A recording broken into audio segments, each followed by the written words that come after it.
Speaking with Danny Haas about his artwork and his experience here at Wizard World St. Louis 2014. So Danny, first and foremost, welcome to St. Louis.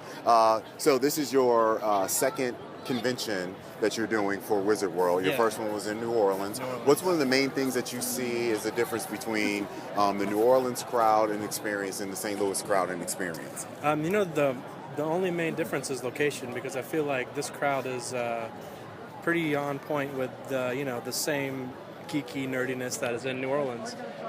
So it's great cosplay, great fans, great people to meet here. So it's about the same. It's pretty awesome. Okay. So what is it that got you started in art? What are some of your roots and foundations for getting creative and starting with your art? I had great parents who put me in front of cartoons and put comics in front of me, and I just grew up a complete nerd. And You're based out of Orlando? Based out of Orlando. My father was a painter at Disney World, so it was our backyard to go to Disney World every weekend. So I grew up in imagination, basically. Well, what about comic books? What were some of the earlier comics that you were reading as a child? Oh man, some of the first ones I picked up were the Jim Lee X-Men run. I fell in love with Jim's work there. So inspirational. So I read think that really propelled the X-Men the way that they are right now, to be honest with you. For sure. Read a lot of X-Men, a lot of Spider-Man. Spider-Man's a great character as a kid to follow and read.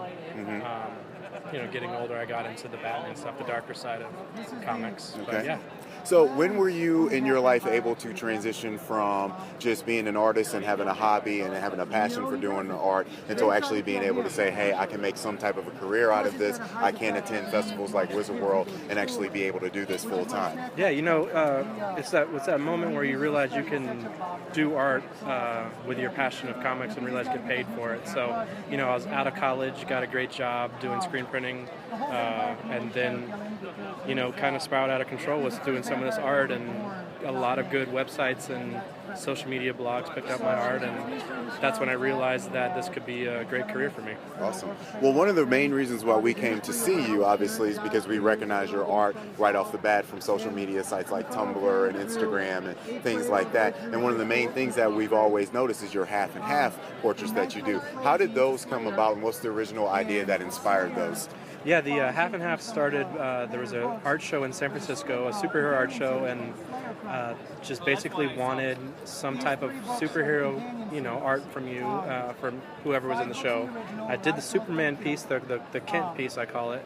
I love the idea of how, Superman can always hide behind this simple costume that is Clark Kent, and then you can even argue which is the alter ego. Right, exactly. But the alter ego has always been a really cool concept to me through the art, especially like Tony Stark and Bruce Wayne and all the great other sides of the superhero. Well, the duality and the just parallel of the piece is amazing, and I think that's what sticks out so much, and the fact that it's just clean too. I mean, it's just so well recognized. I mean, you can see it as art, you can see it on a t-shirt, you can see it on a website, you can see it on television and so many different medias. And speaking of medias, how has social media impacted your career, and even careers of maybe friends of yours who are artists and stuff as well, with the fact that now people can go out on Tumblr, Twitter, Instagram and see your work? How has that impacted your work? Well, I think the best part about the social media aspect is I can share art with people all across the world, have a conversation with someone in the UK about my art while I'm sitting in Florida. It's just the easiest way to get your art, anything you're doing, in front of a massive amount of people so fast.